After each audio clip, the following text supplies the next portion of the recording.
요한일서 4장 11절에서 18절 말씀 우리 같이 함께 읽겠습니다. 사랑하는 자들아, 하나님이 이같이 우리를 사랑하셨은즉 우리도 서로 사랑하는 것이 마땅하도다.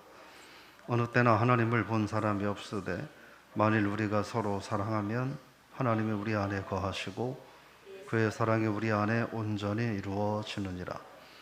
그의 성령을 우리에게 주심으로 우리가 그 안에서 거하고 그가 우리 안에 거하시는 줄을 아느니라. 아버지가 아들을 세상의 구주로 보내신 것을 우리가 보았고 또 증언하노니 누구든지 예수를 하나님의 아들이라 시인하면 하나님이 그의 안에 거하시고 그도 하나님 안에 거하느니라. 하나님이 우리를 사랑하시는 사랑을 우리가 알고 믿었노니 하나님은 사랑이시라. 사랑 안에 거하는 자는 하나님 안에 거하고 하나님도 그의 안에 거하시느니라. 이로써 사랑이 우리에게 온전히 이루어진 것은 우리로 심판날에 담대함을 가지게 하려 함이니 주께서 그러하심과 같이 우리도 이 세상에서 그러하니라. 사랑 안에 두려움이 없고 온전한 사랑이 두려움을 내어쫓나니 두려움에는 형벌이 있음이라. 두려워하는 자는 사랑 안에서 온전히 이루지 못하였느니라. 할렐루야. 오늘 진짜 신앙인이란 무엇인가, 그런 말씀을 제목으로 나눠보고자 합니다. 신앙인이면 신앙인이지 뭐 진짜가 있고 가짜가 있나, 뭐 우리가 그런 생각을 해볼 수 있는데, 오늘 말씀을 통해서 살펴보면, 그리고 요한서신을 통해서 보면 신앙인도 진짜 신앙인이 있고 하나님 앞에 설 때 담대하게 설 수 없는 신앙인이 있다 하는 것이죠. 그러니까 그렇게 얘기할 수 있지 않을까요? 마지막 심판날에 하나님 앞에 담대하게 설 수 있는 신앙인은 진짜 신앙인이고, 마지막 하나님 앞에 설 때 찝찝하고 불안해하는 마음으로, 그래서 요한계시록에서 말하는 것처럼 마라나타 주님 어서 오시옵소서 두 손 활짝 들고 주님 맞이할 그런 상황이 안 되는 신앙인들은 주님 모시는 게 뭔가 찝찝하고 불편한 일이 되는 거잖아요. 그런 신앙인은 진짜 신앙인이 아닐 수 있지 않을까, 그런 생각을 하면서 오늘 말씀을 통해서 진짜 신앙인이 뭔가 살펴보길 원합니다. 하나님과 온전한 이 요한서신을 통해서 계속 반복된 얘기는 하나님과 온전한 관계, 사귐을 갖고 있다고 한다면 그거는 말로만 해서는 안 된다. 드러나야 된다. 뭘로 드러나야 되느냐? 형제사랑, 이웃사랑으로 드러나야 한다. 그런데 형제사랑은 그럼 뭘로 드러나느냐? 행함과 진실로 드러나야 된다. 그렇게 말을 하고 있습니다. 오늘 11절 말씀에 보면 하나님이 이같이 우리를 사랑하셨다. 하나님이 어떻게 우리를 사랑하셨습니까? 독생자를 십자가에 대신 죽게 하기까지 사랑하셨다 하는 거예요. 근데 우리도 서로 사랑하는 것이 마땅하다. 이 얘기는 그런 은혜와 사랑을 입었으니 우리도 하나님이 그렇게 사랑하는 또 다른 사람들을 사랑하는 게 맞다.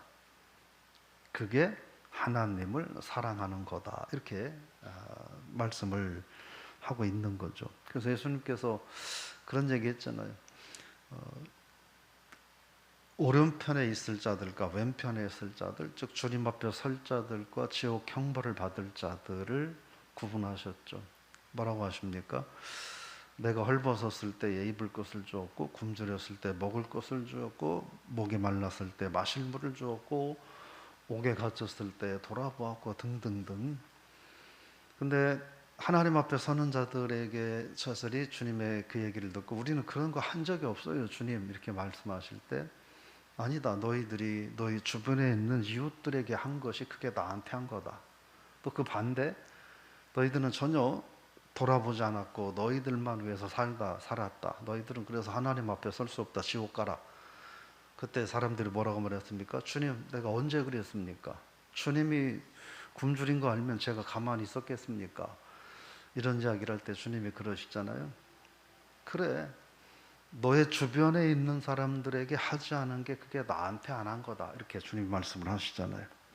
그래서 구원받은 독생자를 죽기까지 우리를 사랑하신 하나님의 사랑을 입은 우리가 그렇게 이웃들을 사랑하며 살아가는 것은 합당한 일이다. 그게 마땅하다.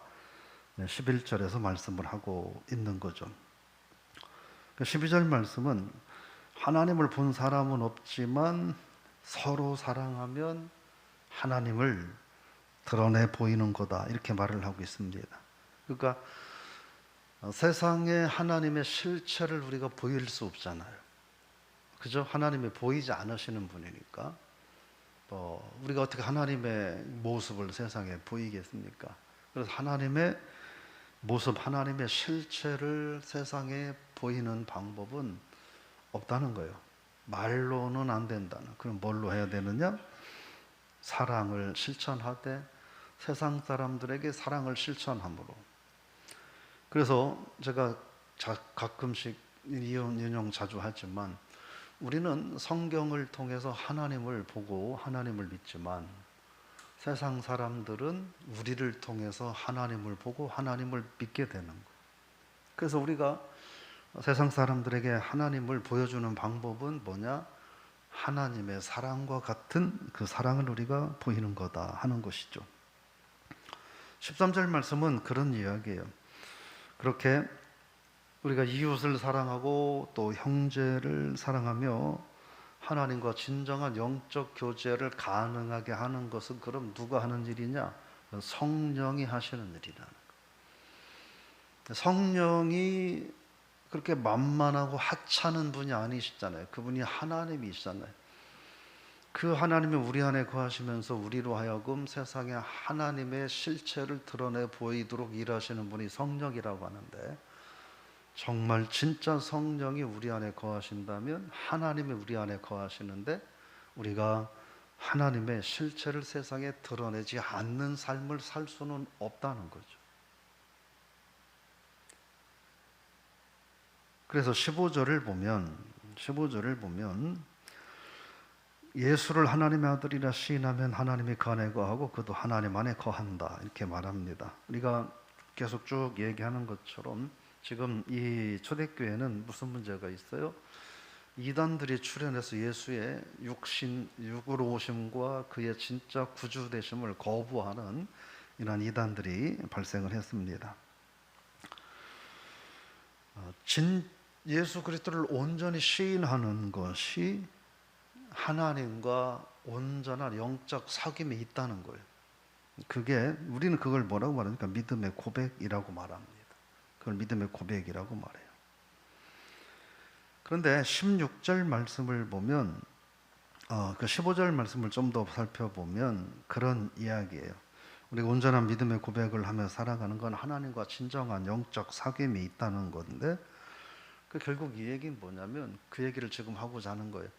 하나님과 사귐이 있다, 즉 예수 믿는다, 신앙이 있다라고 하는 것과 이웃 사랑, 형제 사랑하는 것은 같다는 거예요. 우리는 그렇게 생각하지 않잖아요. 이웃 사랑하지 않아도 나는 예수 믿으면, 나만 잘 믿으면 천국 갈 거라고 생각을 하는데, 그래서 일관되게 성경에서 흐르는 맥락이 뭐였어요? 예수를 믿으면 하나님의 자녀가 되고, 하나님과 자녀가 되면 하나님과 사귐이 있게 되고, 하나님과 사귐이 있는 자들은 마땅히 하나님께서 독생자를 대신 죽게까지 하면서 사랑하시고 구원하고자 하는 영혼을, 이웃을 사랑하는 것이라는 거예요. 그렇지 않으면 그건 온전한 믿음이라고 말할 수 없다. 그래서 예수 믿는다, 나 신앙인이라고 하는 것과 형제 사랑, 이웃 사랑은 같은 말이라는 거예요.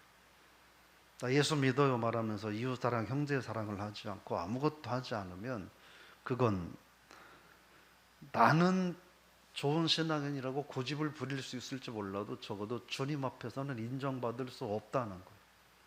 그래서 주님이 그렇게 말씀을 하시는 거죠. 그래서 16절에 보면 우리가 하나님이 우리를 사랑하는 것을 우리가 알고 믿었다라고 말합니다. 안다는 얘기는요, 그냥 머리로 안다는 게 아니에요. 체험했다는 거예요. 체험했다고 하는 거예요. 경험적으로 알게 된다라고 하는 겁니다. 그래서 이 말씀은 우리가 그렇게 볼 수밖에 없습니다. 하나님과 성도의 사귐은 뭐냐는 거예요. 그거는 하나님이 우리를 사랑하심으로 우리가 하나님과 사귐을 갖게 되었고, 또 그 사랑이 세상에 드러나야, 세상 사람들을 향하여 드러나야 그게 진짜 하나님의 사랑을 경험한 자들이라고 말하는 거죠. 그걸 강조하는 거예요. 그래서 17절 말씀 읽어보겠습니다. 이로써 사랑이 우리에게 온전히 이루어진 것은 우리로 심판날의 담대함을 가지게 하려 함이니 주께서 그러하심과 같이 우리도 이 세상에서 그러하니라. 하나님께서 우리를 사랑을 하셨습니다. 우리를 어떻게 사랑하셨어요? 우리로 하여금 하나님 앞에 마지막 날 담대한 신앙인으로 서도록 하기 위해서 우리를 사랑하신 거예요. 그런데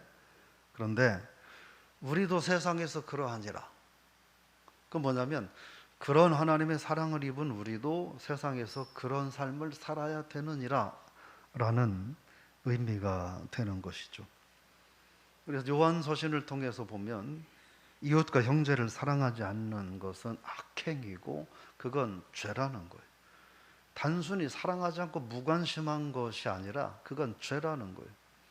하나님의 자녀다운 삶이 아니라는 거예요. 그래서 그런 사람은 하나님 앞에 담대히 설 수가 없다는 거예요. 즉 하나님 앞에 마지막 심판날 담대하게 설 수 있는 것은 뭐냐면, 우리가 설 수 있는 건 주님의 사랑이 우리 안에서 이루어졌기 때문에, 주님이 우리를 위해서 사랑을 실천하셨기 때문이라는. 그런데 그 사랑을 경험한 사람들은 마땅히 세상에서 연약한 이들, 나약한 이들, 죽어가는 영혼들을 위해서 사랑을 베풀 수밖에 없다는 거고, 그게 이어져야 된다. 그들이 하나님 앞에 마지막 날 담대하게 설 수 있다 하는 것이죠. 그러면서 18절 말씀 읽어보겠습니다. 사랑 안에 두려움이 없고 온전한 사랑이 두려움을 내어 쫓나니 두려움에는 형벌이 있습니다. 두려워하는 자는 사랑 안에서 온전히 이루지 못하였느니라. 이 두려움은 뭐냐면 노예가 주인을 향해서 갖는 두려움이에요. 그런 의미인데, 이 두려움은 죄로 인하여 오는 두려움이에요. 죄로 인해서 오는 두려움이에요. 그래서 이 죄로 인해서 오는 두려움은 또다시 뭘로 말했으면 사랑의 결핍으로 오는 두려움이라고 말할 수 있어요. 그래서 그것으로 인해서 무관심이 발생하게 되고, 미워하는 마음이 생겨나게 되고, 분노하고 다투는 마음이 생겨나게 되고, 이기심이 가득 표출되는 모습들이 드러나게 되는데, 그건 모두가 다 사랑의 결핍이라는 거예요. 단순히 사랑의 결핍만이 아니라 그것이 두려움이 된다는 거예요. 그런데 하나님의 사랑을 온전히 경험한 사람들은 두려워하지 않는다는 거예요. 두려움이 없다는 거예요. 왜요? 하나님의 사랑이 내 속에 온전히 이루어졌기 때문에, 그리고 내가 하나님의 사랑을 온전히 행하며 살기 때문에 그렇다는 거죠. 정리해보면 하나님은 독생자를 대신 죽게 하기까지 우리를 사랑하셨다 하는 거예요. 그 사랑을 입은 하나님의 자녀들은 세상에서 내 자녀를 죽게까지 할 정도는 아닐 수 있지만, 그러나 사랑을, 형제 사랑과 이웃 사랑을 실천하며 살아가야 된다. 교회 안에서 가끔 그런 모습을 봐요. 우리가 교회가 구제헌금이라고 하는 걸 하죠. 구제헌금이라고 하는 걸 하는데 뭐 거의 참여를 안 하죠.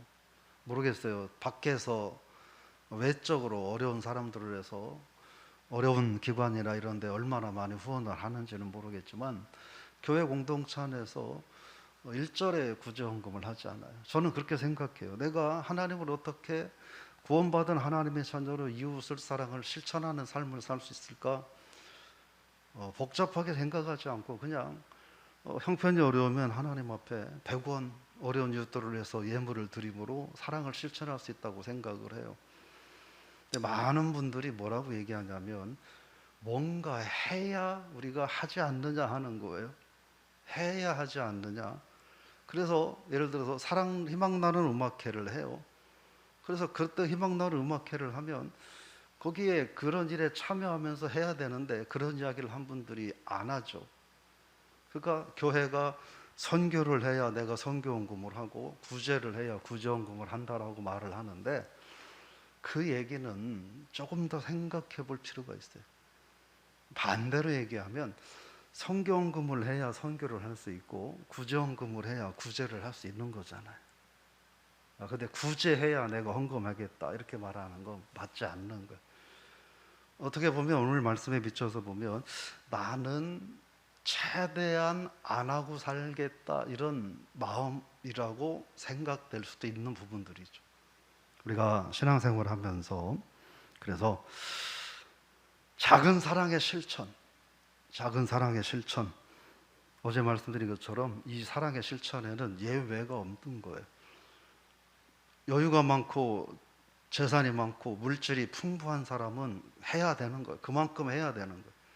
그래서 주님이 분명히 얘기했잖아요. 받은 만큼 묻겠다. 충분히 더 많이 할 수 있는 사람은 충분히 많이 해야 되는 거예요. 10원 하기도 어려운 분은 그냥 힘들지만 10원이라도 참여해야 되는 거예요. 주님은 그걸 다 묻겠다는 거예요. 그런데 그 이상 해야 될 분들이 10원도 안 하고 이렇게 안 하는 건 이건 온전한 사랑 실천의 모습이라고 말할 수 없어요. 오늘 저 여러분들이 그래서 이 사랑 실천은 결국 부담이에요. 그죠? 부담이에요. 왜? 주님 말로는 안 된다고 하시니까. 결국 몸으로, 시간으로, 에너지로, 물질로 해야 하는데 그건 결국 부담인 거예요. 그래서 주님이 그런 얘기를 하시는 거 아닐까요? 그런 걸 하는 자가 진짜 구원받은 하나님의 자녀다. 그들이 하나님 앞에 담대하다. 이렇게 말하는 거 아닐까 생각을 해봐요. 그래서 진짜 신앙인은 뭐냐? 나 예수 믿어요. 나 수십 년 믿었고 기도도 꼬박꼬박 하고 있고 나 예수 괜찮게 믿어요. 이게 아니라는 거예요. 예수 괜찮게 믿는데 근데 내가 너를 위해서 생명을 내던진 것처럼 네가 이웃을 위해서 드러내놓고 보여줄 헌신과 희생이 뭐가 있느냐 주님은 그걸 보신다는 거죠. 그래서 다시 말씀드려요. 크게 집을 팔고 뭐 차를 팔고 뭐 이렇게 해서 하자는 게 아닌 거죠. 내가 할 수 있는 여건에서 조금만 더 마음과 관심을 가지면 할 수 있는 상황에서 해야 된다는 거예요. 다시 한번 또 말씀드려요. 나는 어려우니까 안 해도 된다. 천만의 말씀이에요. 그래도 해야 되는 거예요. 조금이라도 해야 되는 거예요. 물질만 얘기하는 게 아니에요. 많은 이들이 나는 예외다라고 생각해요. 나는 어려우니까. 그렇지 않다는 거예요. 오늘 저 여러분들이 특별히 우리가 코로나 시기를 지나고 있잖아요. 이 코로나 시기에 우리가 어떻게 이웃들을 사랑하며 또 형제를 사랑하며 살 수 있을까? 오늘 하루 무엇을 우리가 실천할 수 있을까? 한번 되돌아보고 행하는 삶이 될 수 있기를 바랍니다. 믿음과 이웃사랑, 영혼사랑은 같다는 거예요. 그 사실을 여러분 꼭 기억하시길 바라요. 그들이 하나님 앞에 담대하게 설 수 있다 하는 것입니다. 그래서 오늘 하루 저 여러분들이 내가 어떻게 하나님 앞에 담대하게 설 수 있냐, 즉 하나님 앞에 담대하게 서기 위해서 이런 것들을 행하는 게 아니라 하나님의 자녀면 그냥 자연스럽게 행하는 거고 그렇게 자연스럽게 행하면 하나님 앞에 설 때 어색하지 않은 것인 거죠. 오늘 하루 저 여러분들이 그런 신앙인으로 하루를 살아갈 수 있기를 주의 이름으로 부탁을 드리며 축복합니다. 하나님 아버지, 오늘 진짜 신앙인이란 무엇인가 이 말씀의 제목이 어쩌면 우리를 마음을 무겁게 할지도 모르겠습니다. 우리들의 마음이 무거워지는 것은 우리가 그 말씀대로 살지 않았기 때문일 수도 있고 나름대로 살려고 했는데 그 말씀에 더 충실하며 살려고 하다 보니 이런저런 생각과 고민거리들이 생겨서 마음이 무거울 수도 있습니다. 그러나 분명한 것은 진정한 하나님의 구원의 은혜를 경험한 자는 죽어가는 영혼과 이웃을 위하여, 형제를 위하여 실천하는 모습이 있어야 하나님 앞에 담대하게 설 수 있다고 주님 말씀하시기에, 오늘 내가 진짜 구원받은 하나님의 자녀임을 세상에서 후회 없이 실천하며 살아갈 수 있는 우리들 되게 하여 주옵소서. 오늘 새벽에 하나님의 성전에 나서 기도하는 저희들만이라도 나는 여기에서 어려우니까, 물질적으로 경제적으로 어려우니까, 시간적으로 어려우니까, 건강이 약하니까 그렇게 하면서 예외하려고 하지 않고 그 가운데서도 할 수 있는 최선을 다하여 하나님 사랑과 이웃 사랑을 실행하는, 그래서 하나님 앞에 담대하게 서는 우리들 되게 하여 주옵소서. 예수님의 이름으로 기도드리옵나이다. 아멘.